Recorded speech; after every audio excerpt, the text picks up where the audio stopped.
और वहीं बढ़ेंगे अब दूसरी खबर की ओर, जहां पर गुजरात के मेहसाणा की रहने वाली 16 साल के बैडमिंटन स्टार तस्नीम मीर ने वो कर दिखाया है जो अब तक ओलंपिक मेडलिस्ट साइना नेहवाल और पीवी सिंधु भी नहीं किया। और तस्नीम जूनियर कैटेगरी की शटलर है और वो अंडर 19 की वुमेन्स सिंगल्स कैटेगरी में दुनिया की नंबर 1 खिलाड़ी बन गई है। और जूनियर खिलाड़ी रहते हुए ये उपलब्धि साइना नेहवाल और पीवी सिंधु समेत कोई भी भारतीय महिला शटलर हासिल नहीं कर सकी थी।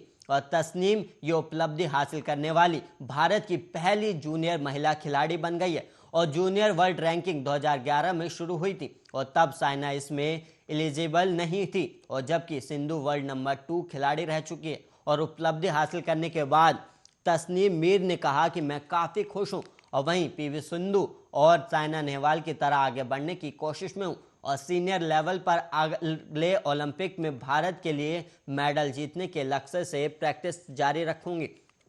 और वहीं स्टार प्लेयर ने कहा कि एक समय ऐसा भी आया था कि पिता ने आर्थिक तंगी के चलते मेरा खेल बंद करवा दिया था, लेकिन स्पॉन्सर मिलने के बाद मेरा खेल फिर से शुरू हुआ और इसी कारण आज इस मुकाम तक पहुंच पाई हूँ।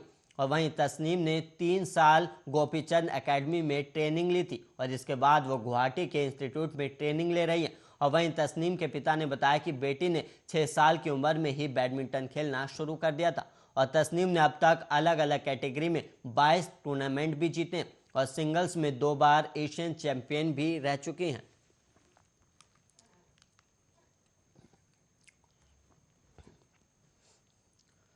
देश भर में आज मकर संक्रांति और पोंगल का त्योहार धूमधाम से मनाया जा रहा है और इस मौके पर पीएम मोदी, रक्षा मंत्री राजनाथ सिंह समेत कई नेताओं ने देशवासियों को बधाई दी। और वहीं आपको ग्राफिक्स के जरिए बता दें कि किस किस नेताओं ने और क्या क्या ट्वीट किया। और वहीं पीएम मोदी ने ट्वीट किया कि सभी को बधाई और शुभकामनाएं और इस दिन सबके स्वास्थ्य होने की कामना करता हूं। और ये विशेष दिन हमारे समाज में भाईचारे का दिन मनाया जाता है और भाईचारे से इस त्योहार को मनाया जाता है। और वहीं उन्होंने ये भी कहा कि मैं सभी के अच्छे स्वास्थ्य और कुशलता की कामना करता हूं। और इसके अलावा उन्होंने लिखा ये विशेष दिन हमारे समाज में भाईचारे की भावनाओं को और मजबूत करे। और इसके अलावा आपको बता दें कि रक्षा मंत्री राजनाथ सिंह ने भी अपने ट्विटर हैंडल से लोगों को और देशवासियों को इसकी शुभकामनाएं दी। और इसके अलावा आपको बता दें कि प्रधानमंत्री द्वारा एक ट्वीट हिंदी में भी किया गया और पीएम मोदी ने लिखा, मकर संक्रांति की आप सभी को बहुत बहुत शुभकामनाएं।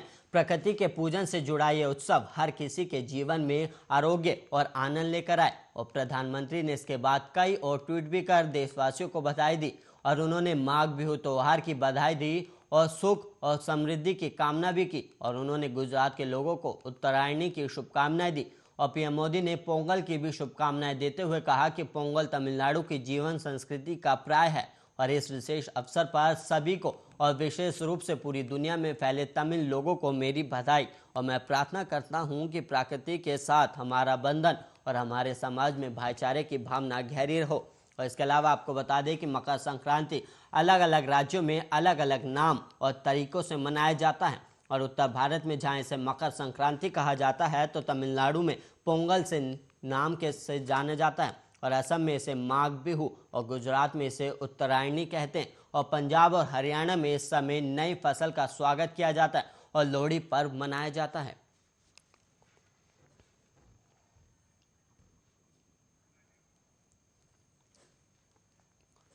अब वहीं कोरोना के ओमिक्रॉन वेरिएंट से बढ़ते संक्रमण को देखते हुए संयुक्त राष्ट्र ने भारत को चेताया है। और संयुक्त राष्ट्र की एक रिपोर्ट में कहा गया है कि भारत में अप्रैल और जून 2021 के बीच कोविड-19 के डेल्टा वेरिएंट की घातक लहर में 2,40,000 लोगों की मौत हो गई थी और आर्थिक सुधार बाधित भी हुआ था और निकट समय में भी इसी तरह के हालत उत्पन्न हो सकते हैं।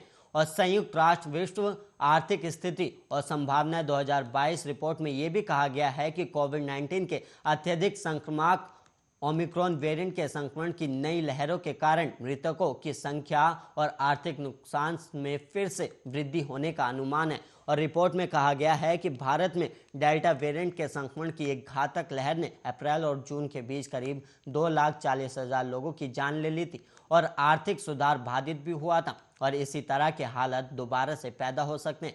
और वहीं संयुक्त राष्ट्र के आर्थिक और सामाजिक मामलों के विभाग के अवर महासचिव लियू जेनिमिन ने कहा कि कोविड-19 को नियंत्रण करने के लिए एक समन्वित और नियंत्रण वैश्विक दृष्टिकोण के बिना यह महामारी वैश्विक अर्थव्यवस्था के समावेशी और स्थायी उभार के लिए सबसे बड़ी जोखिम बनी रहेगी।